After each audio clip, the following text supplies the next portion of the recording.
Mas, Vamp, também não dá pra culpar só o Mano. Não. O Corinthians tá uma bosta. Há quanto tempo? O Corinthians foi ruim com o Mancini, foi ruim com o Thiago Nunes, foi ruim com o Lázaro, foi ruim com o Vitor Pereira, foi ruim com o... Luxemburgo. Com o Luxemburgo. Foi ruim com todo mundo. Claro que o Mano não era a melhor opção, o Duílio. Eu acho que o Duílio fez até pra sacanear o Augusto Melo. Vai ficar muito tempo aí, segura. 2 anos de contrato, né? E se você mandar embora, a multa rescisória é de 20 milhões. Mas tem que culpar jogador, não tem? Também, tudo bem. Aonde na campanha, o próprio Augusto falou que o cara ganhou a eleição e não teve o prazer de contratar o treinador que ele queria, né? Aí, por parte de jogadores, plantel tudo, mas se você pegar assim, Tico, ainda estamos no mês de fevereiro, hoje é 4 de fevereiro, então quer dizer que Ituano, Novo Horizontino, o próprio... Os times que o Corinthians enfrentou. O São Paulo não, que já está um passo à frente, né? O Novo Horizontino beirou por um ponto, ele não vai para a Série A do Brasileiro. Poderia estar encontrando o Corinthians aqui há 3, 4 meses na Série A. Só que tem jogadores ali, um plantel de quase 20 milhões, né? Ainda continuou com um plantel de quase 20 milhões, saiu jogadores importantes, saiu. Mas é o Corinthians jogando contra Ituano, contra o Novo Horizontino. O que será do Corinthians, então, quando começar a pegar Palmeiras, Atlético Mineiro, Flamengo, Grêmio, times que estão mais organizados lá na frente? E isso aí é daqui a 3 meses. Começa o Campeonato Brasileiro, lá para maio. E aí, como é que vai estar? Tem que botar na conta do Mano e de alguns atletas que estão chegando, né? Uma pressão muito grande em cima do Yuri Alberto, pelo valor que ele foi comprado, tudo. Mas tem que cobrar. O Corinthians perdeu 4 jogos. Aí eu só tiro o São Paulo, porque é um clássico, um São Paulo mais organizado, com reforço, mas, pô, se pegar aí, Guarani, o Corinthians tomou sufoco. Ganhou com o gol do Romero lá, né? Mas tomou sufoco do Guarani, perde do Ituano, né? Ituano. São Bernardo. São Bernardo com 10. Com 10. São Bernardo com 10. Expulso estava 0-0. E ainda meteu bola na trave quando estava 0. Então, há de se cobrar a comissão técnica, porque teve tempo. Uma coisa é você chegar agora e tal. O Mano Menezes chegou no Campeonato Brasileiro, estava desempregado, e deu tempo de fazer uma pré-temporada. Bruno até na transmissão falou, terminou o jogo passado com muitos garotos da base. Né? Vai chegando os reforços aí, mas a gente não vê evolução nenhuma. Os garotos da base entram depois, mas você tem 11 titulares ali. Sim. Fausto Vera, que não foi barato, tá aí a briga pro pagamento dele, pagar o Argentino Júnior, o Matias Rojas. Com 3 meses de Corinthians, o Corinthians já estava devendo 5 milhões. Que teta, hein? 3 meses. O Fausto Vera tá devendo 18, 17. Não, esse problema tudo, agora você vai botar tudo na conta dessa diretoria, que tem 1 mês agora, fez 1 mês. Não, a diretoria, não dá pra dizer que tem culpa. A diretoria, pra mim, só poderia ter chegado devagar. Devagar. Chegou Gabigol. Parecendo que tinha virado o Manchester City. Com o Gabigol. Da coletiva, a gente viu, com o diretor do Flamengo presente, na posse. Aí errou ali. Ali ele errou. Agora, ô Mauro, é o que eu falo. Claro que o Mano, quando o Mano chegou, eu falei, gente, que loucura. O Mano tá fazendo um trabalho péssimo no Internacional, né, que ele tava desempregado. Não tinha chegado nem na final do campeonato. 2 anos, hein? Do Campeonato Gaúcho. Ele tava péssimo no Inter. Não vinha mostrando evolução nenhuma. Tudo bem, contratação péssima e que eu ainda acho que teve um pouco pra sacanear mesmo. Vamos contratar, vamos botar um valor alto com um contrato longo que a próxima diretoria vai se lascar. Porque não é possível, ninguém faz um contrato de 2 anos com um treinador, hoje em dia, ainda mais estando mal como estava o Mano. Pra mim, teve sacanagem. O pessoal da produção aqui, o Vini da produção aqui, ele falou, parece que já tá tendo uma reunião pra saber sobre o futuro do Mano com o jogo antes do jogo acabar. Vamos lá que toma a decisão de demitir mais 20 milhões, viu? Mais 20 milhões. O antigo patrocinador são 40, né? Na verdade, era 20, mas já virou 40. Mas isso e o Garro mais 20, né? Que 80, tudo é 20. Então, 20 mais 40, 80. 80 milhões. Então, o tal do patrocínio está tudo embora já. Gente, mas isso já mostra a vergonha que o Dorival Não, fez, né? isso sem pagar ainda o Fausto Vera. Sim, ainda tem o Fausto Vera. E acertou o Matias Rojas, né? Tinha uma dívida também. E agora o Pedro Raul. Pedro Raul, mais 5 milhões. 5 milhões de dólares. Dá 20 também. Tudo é 20 lá. De 20? Lá tem de 20. Lá não tem negócio de 5, né? Pensa nisso. Lá é tudo de 20 20. É muito difícil o Mano continuar. Se o Mano não continuar, são 20 milhões de reais. Aí mostra que a antiga gestão também ferrou. Não é culpa dessa aí. Não é culpa dessa. Isso não é culpa dessa.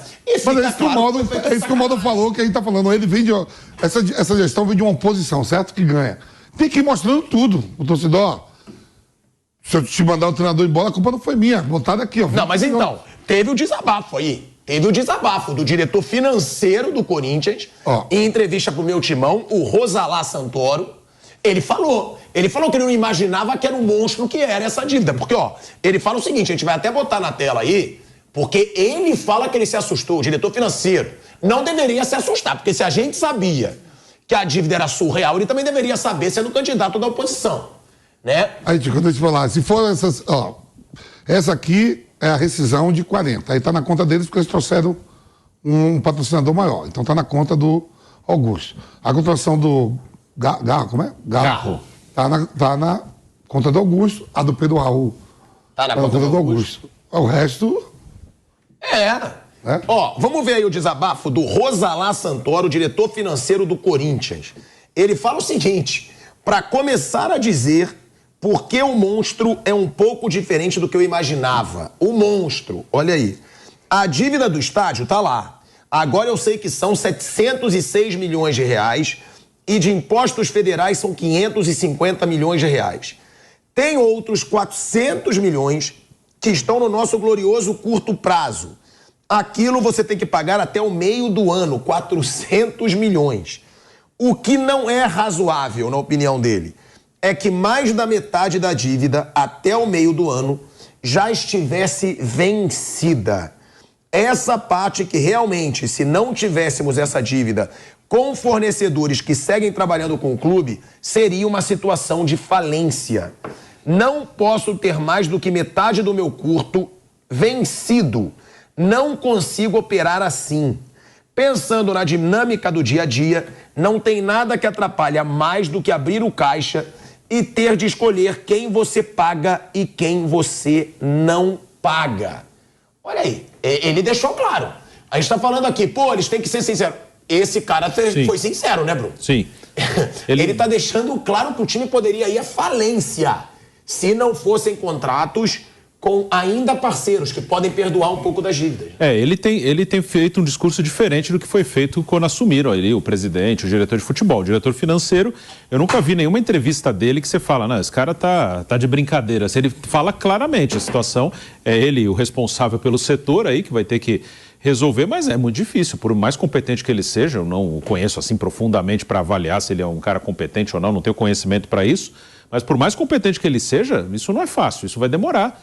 Isso aí é uma situação bem complicada, então ele tem que falar mesmo, porque cai nas costas dele. Então esse aí tem que ser bem sincero, bem honesto. A situação é essa, bem clara aqui, uma situação que foi de quase falência. Então ele vai ter que resolver de alguma maneira, mas esse é o principal problema do Corinthians, vem daí, né? Muitas vezes as pessoas falam, né, é no campo, fala do jogo de futebol, que a gente fala do jogo, mas o jogo é consequência disso aí.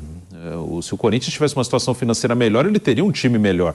Então, os últimos anos, não só esse ano, não só esse início de Campeonato Paulista, os últimos anos são consequência disso. O último título do Corinthians foi Paulista de 2019. Se você tirar estadual, Brasileiro de 2017. São 5 anos. E não tá. E não é que está disputando. Teve aquela final de Copa do Brasil com o Flamengo, que foi nos pênaltis.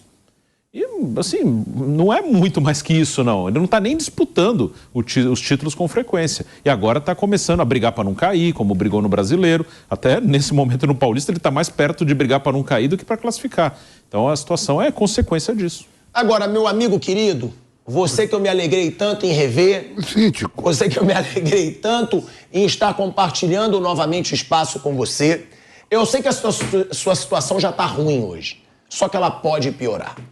Eu vou te trazer os números que nosso amigo Márcio Reis, repórter aqui da Jovem Pan, tá lá no estádio, me passou, os dados que ele me passou aqui para você ver como tá pior do que você imaginava.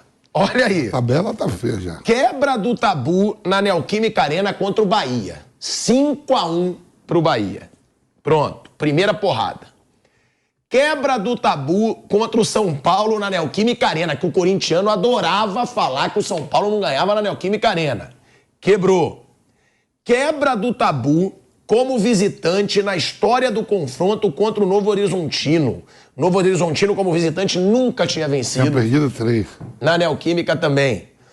Iguala a terceira pior sequência de derrotas na história do Corinthians no Campeonato Paulista, que foi em 2014. com o mesmo Mano Menezes como treinador.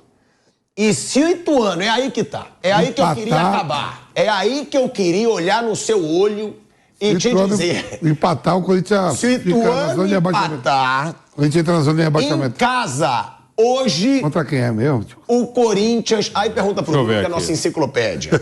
Aí tu não vai perguntar pra mim ainda voltando de lua de mel.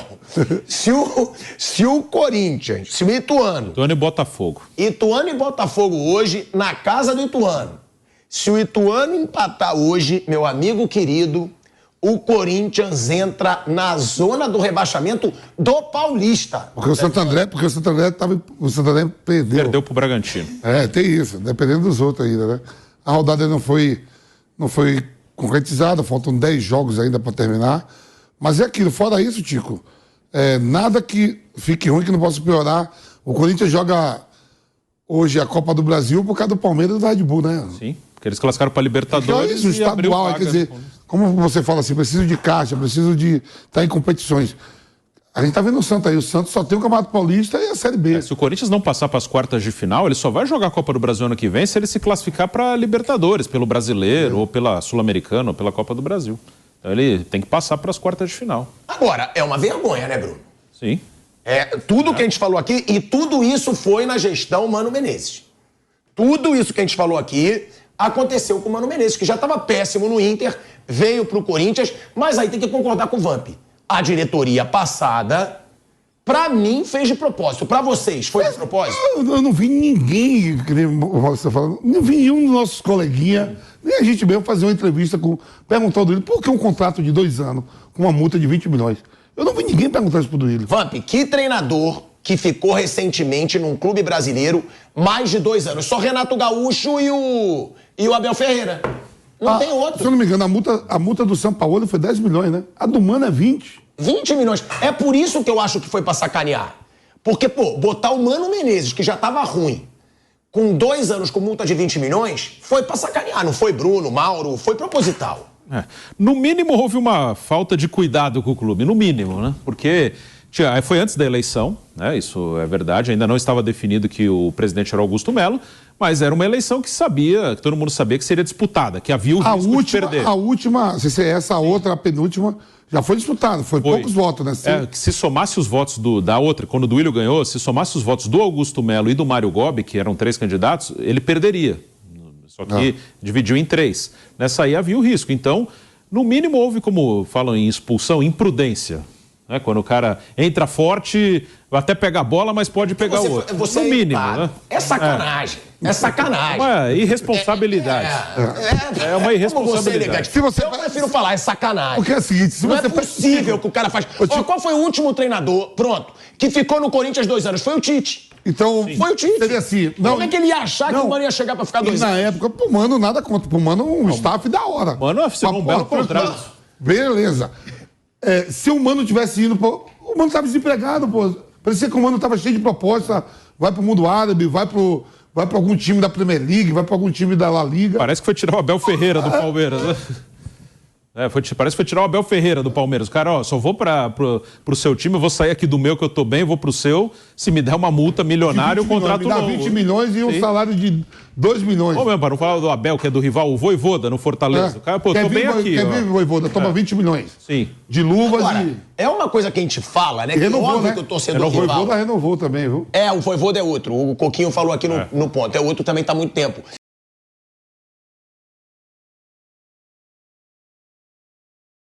Antes da notícia, peço que se inscreva no canal e ative as notificações para não perder nada. Agora vamos pro vídeo. O time do Corinthians sofreu uma derrota de 3-1 para o Novo Horizontino nesta partida disputada na Neoquímica, válida pela 5ª rodada do Campeonato Paulista. Essa derrota apenas contribui para o agravamento da crise que o clube atravessa atualmente.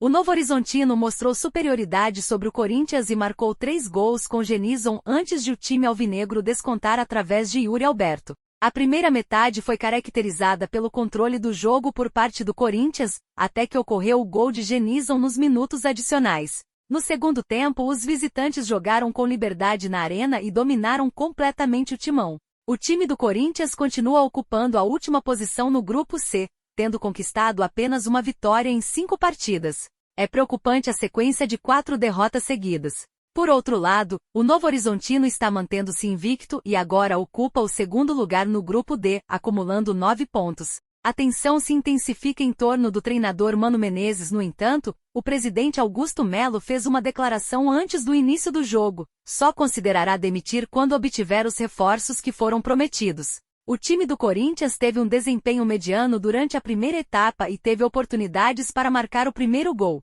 Pedro Raul não aproveitou uma chance muito clara. Romero e Matheus Araújo também estiveram próximos de marcar. Mas o time novo-horizontino, que ainda não tinha conseguido marcar nenhum gol, conseguiu abrir o placar nos minutos adicionais quando William Lepo fez um cruzamento e Genison, totalmente desmarcado, cabeceou para o gol. A partida mudou no segundo período, quando o Novo Horizontino demonstrou total domínio sobre o Corinthians. A equipe da região do interior de São Paulo aumentou a vantagem aos 2 minutos, quando Rômulo recebeu a bola sozinho e acertou a trave. No momento seguinte, Genison aproveitou o rebote e marcou o gol. O gol seguinte acabou com qualquer esperança do timão. O Novo Horizontino ainda aumentou a vantagem aos 12 minutos, quando Rômulo, novamente ele, fez um cruzamento perfeito para Genison marcar sozinho no canto oposto. Um placar de 3-0 contra um Corinthians sem energia. O Corinthians marcou seu primeiro gol da partida. A partir desse momento, o timão começou a dominar o jogo e criou diversas oportunidades de gol. Com uma atuação sólida da defesa, o time do Novo Horizontino conseguiu segurar o placar até o final da partida e saiu com a vitória. Foi uma partida emocionante com muito equilíbrio e disputa intensa. O destaque foi para Mano Menezes, que teve a visão de colocar Wesley em campo dando mais equilíbrio em jogadas ofensivas para o timão.